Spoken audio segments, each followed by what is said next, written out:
Gervonta Davis and Frank Martin is on and popping.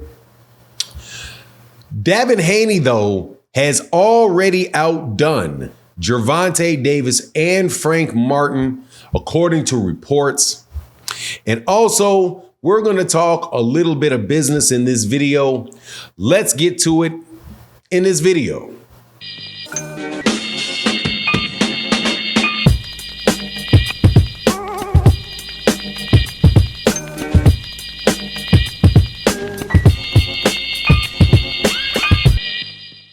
All right, welcome back to the channel. It's your boy Fanon, and in this video, we're going to be in the 135-pound division where Frank Martin spoke out about the Gervonta Davis fight.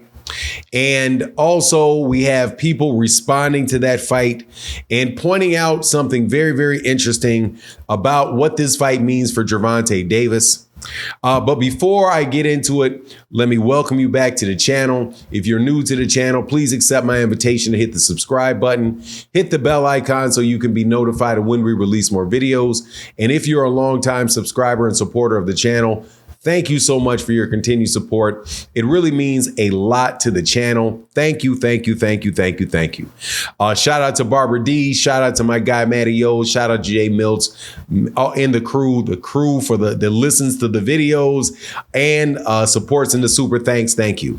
All right, so Frank Martin recently did an interview talking about Gervonta Davis and the fight coming up with Gervonta Davis, and essentially said something that was a lot different than what other people were believing.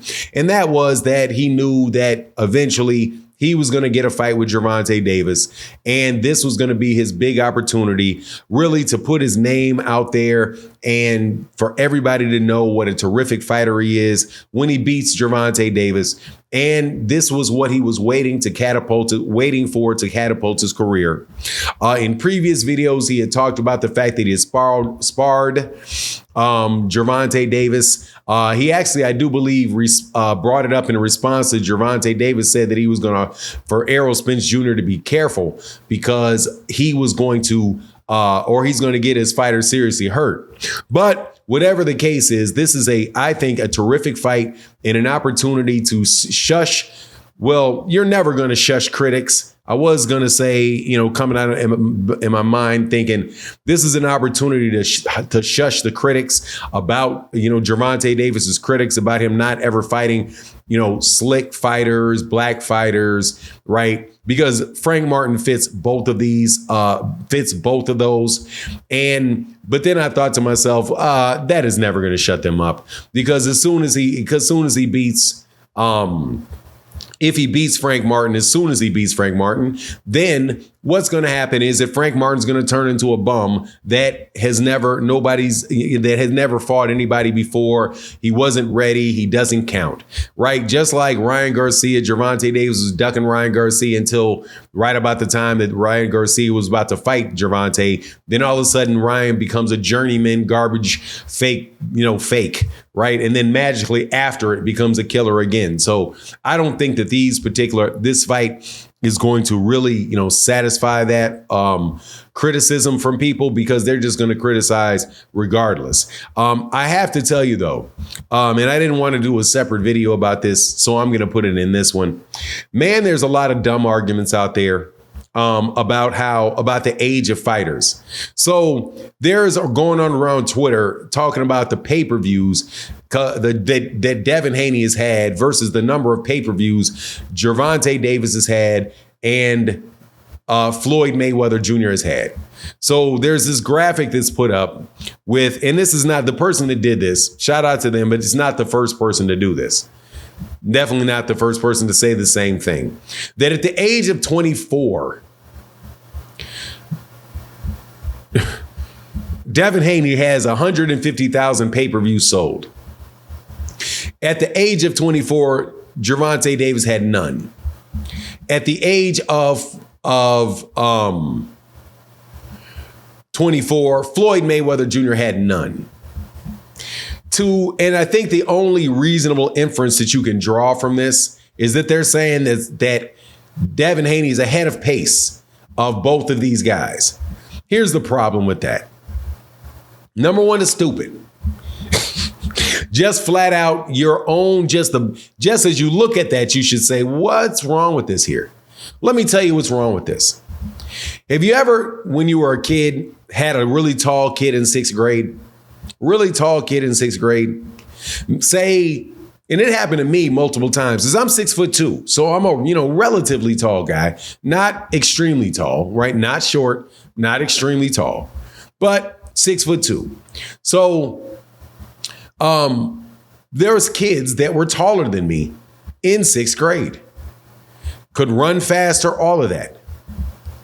Then we go to seventh grade, eighth grade, and I notice, hold on, man, this guy is shorter than me now.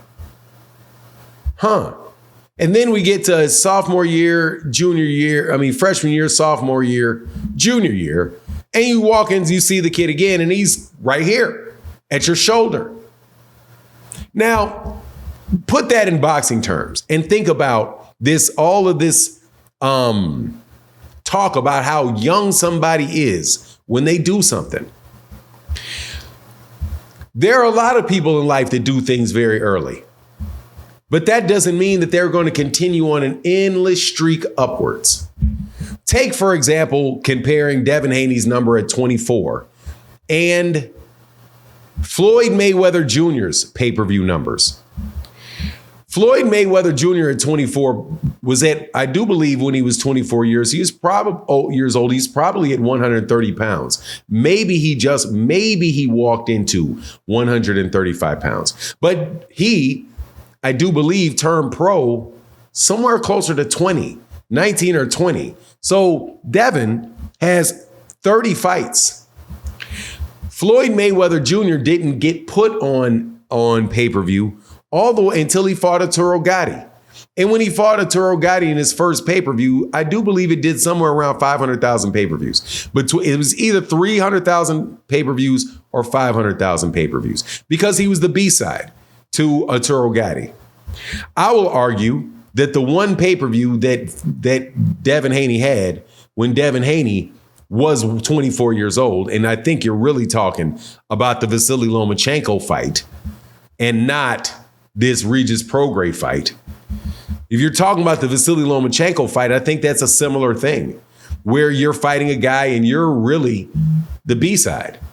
Devin Haney was not a bigger name than Vasily Lomachenko was. So he fought a guy with a bigger name than him and did modest for the 150,000 pay-per-views. Won't even characterize it.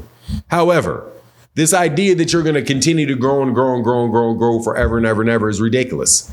And that the quality of the opponent that you have in these is absolutely positively ridiculous. So when we look at this, and I'm going to bring this back to Gervonta Davis and Frank Martin.